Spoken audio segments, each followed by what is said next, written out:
एक विदेशों के पैसों से पला हुआ एक 5 स्टार एक्टिविस्टों का वर्ग है जिसकी हर गतिविधि को चौंक करके देख लीजिए। उनका काम यही होता है, कोई भी घटना घटे तो आतंकवादियों को बौद्धिक प्रोटेक्शन के दिए वो मैदान में उतर आते हैं, नई नई मनगढ़ंत स्टोरियां गढ़ाते हैं, नए नए तर्क देते हैं और आतंकवाद के खिलाफ अगर किसी ने आवाज उठाई वो जैसे देश का दुश्मन है, कॉम्युनर है, हिटलर है, न जाने कौन कौन से डिक्शनरी के शब्द हैं उसको निकाल के आते हैं। मित्रों, वो डरते हैं जो अपनी छवि के लिए मरते हैं। मैं तो वो इंसान हूं जो हिंदुस्तान की छवि के लिए मरता हूं, मुझे मेरी छवि की परवाह नहीं।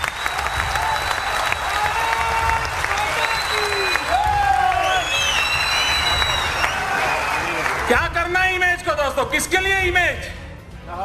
फुलमालाएं पहनने के लिए? मैं पत्थर खाने के लिए तैयार हूं अगर मैं मेरे देश के किसी नागरिक की रक्षा कर सकता हूं। हो सकता है कुछ इलेक्ट्रॉनिक मीडिया वालों को अभी भी पता चला होगा कि इस देश में शांति रखते हैं। अमरनाथ की यात्रा पर इतने हमले हुए, इस देश में किसी ने कहीं कंकर तक फेंका नहीं है। अमरनाथ की यात्रा पर इतने हमले हुए, इस देश में किसी ने कोई कंकर तक फेंका नहीं है। रघुनाथ जी के मंदिर पर हमला हुआ, इस देश के अंदर किसी का घर नहीं जलाया गया था। अयोध्या में प्रभु राम जी के मंदिर पर हमला हो गया, वाराणसी में हमला हो गया, इस देश में कंकर नहीं गिरा है। मित्रों, गुजरात के अंदर अक्षरधाम पर आतंकवादी आए थे। मित्रों, गुजरात ने बंद रखा था, लेकिन गुजरात में अक्षरधाम के बाद एक कंकर तक नहीं पड़ा है। लेकिन कुछ लोग हैं इन चीजों को भूल जाना चाहते, सच्चाई को उजागर करने की उनकी हिम्मत नहीं है मित्रों, और इसलिए झूठी बातों को लेकर के हिंदुस्तान की जनता को गुमराह करने में लगे हुए। और मित्रों, कैसी हरकतें हो रही हैं? आतंकवाद ऐसे नहीं बढ़ रहा है।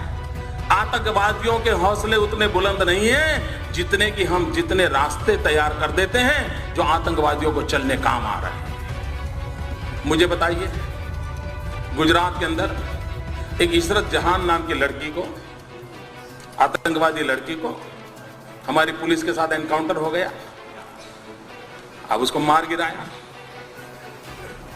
आपको मालूम होगा वो दिन, याद कीजिए, सारे दुनिया के 5 स्टार एक्टिविस्ट मोदी पर टूट पड़े थे साहब कि एक नौजवान लड़की को मार दिया,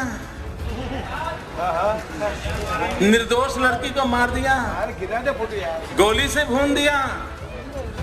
ये खुद आतंकवादी है, यहां तक चले गए। इतना ही नहीं मित्रों, इस प्रदेश के अंदर 5 स्टार एक्टिविस्ट, कुछ मीडिया के मित्रों ने उसे एक बहुत बड़ी शहीद के रूप में उसकी जनाजा निकाला था।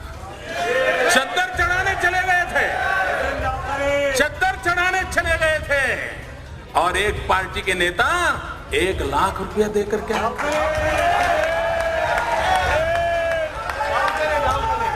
सब किया था, सब कुछ किया था। मैं चुप था, वैसे भी मैं ज्यादा बोलता नहीं था।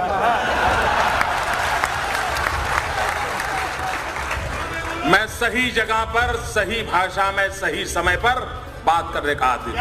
सुबह शाम चीख कर हुए अखबार की जगह खराब करने की मुझे आदत नहीं।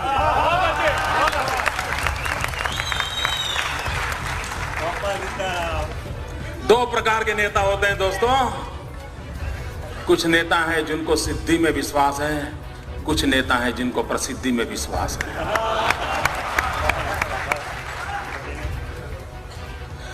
और जब 3 दिन के बाद ग्वाजा टाइम्स, जो लश्कर-ए-तोयबा का एक मुखपत्र है, उसने एक आर्टिकल लिखा, पाकिस्तान में आर्टिकल छपा कि हमें शान से गौरव हो रहा है कि इशरत जहान जैसी एक लड़की ने हमारे मकसद को पूरा करने के लिए अपने आप बलि चढ़ा दिया। जब पाकिस्तान में, तब जाकर के चुप हो गए। फिर पता नहीं उनके वो रिकॉर्ड की वो कैमरा वाली चीजें कहां चली गई, वो चद्दर चढ़ाने वाले कहां चले गए, सारा खो गए।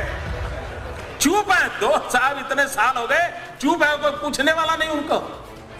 अगर मैंने ऐसी गलती की होती तो साहब मेरे बाल नोच लेते, मेरे बाल नोच लेते। इशरत जहान, मित्रों, अभी एक टीवी वाला बता रहा था कि किसी ने किसी लड़की को बम रखते देखा। मैं नहीं जानता उस सत्य क्या है।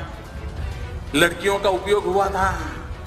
जिस दिन गुजरात ने इशरत जहान के एनकाउंटर में हत्या की, अगर महाराष्ट्र की पुलिस जाग जाती तो शायद ये लड़कियां बम रखने के लिए मैदान नहीं होती। लेकिन आपको परेशानी है, आपको निर्णय करने नहीं है, आप डरते हो। मित्रों, ये घटनाएं होती है जब ऐसी बयानबाजी होती है, इस प्रकार के जनाजे निकाले जाते हैं, चद्दरें उड़ाई जाती हैं, 1-1 लाख रुपया चढ़ाए जाते हैं, तब जाकर के आतंकवादियों का हौसला बुलंद हो जाता है कि यार कुछ तो अपने रिश्तेदार यहां हैं, अपना काम चल जाएगा।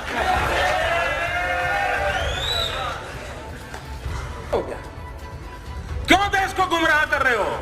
और मैं देश के बुद्धिजीवियों को कहना चाहता हूं, क्या यह गुनाह नहीं है देश के साथ? क्यों उनका हिसाब नहीं मांगा जाता है? अगर मोदी गुनाह करता है तो आपको अधिकार है, और मैं सामने से कहता हूं अधिकार है, आप मेरी खाल उतार लीजिए, लेकिन देश के हित में और लोग जो पाप कर रहे हैं उनसे भी तो देश को प्रशिक्षित कीजिए। क्या ये दायित्व तो नहीं है हमारा?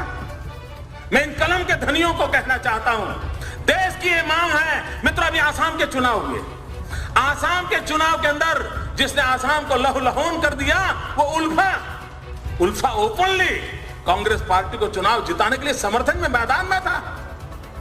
उल्फा जो आतंकवादी एक्टिविटी करता है, जो निर्दोषों को मारता है, किडनैप करता है, आप उसको चुनाव के अंदर आपका राजनीतिक फायदा हो रहा है, इसलिए उसका आप किस मुंह से आतंकवाद के खिलाफ लड़ोगे? मित्रों, बिहार में चुनाव हुआ, यूपीए का एक घटक दल उस चुनाव के अंदर एक मेहरबान को लेकर के चुनाव सभाओं में घूमते थे। क्यों घूमते थे? क्योंकि उसका दिखावा बिन लादेन जैसा था। बिन लादेन जैसा दिखता है, ये बिहार में लोगों को दिखा करके वोट मांगे जाते थे। मुझे कल्पना कर सकते हो मित्रों, आज भी हिंदुस्तान में कोई रावण कितना ही शक्तिशाली क्यों न था, लेकिन कोई निकलता है रावण के नाम पर कुछ लेने के लिए। ये बिन लादेन को लेकर के निकलते हैं साहब।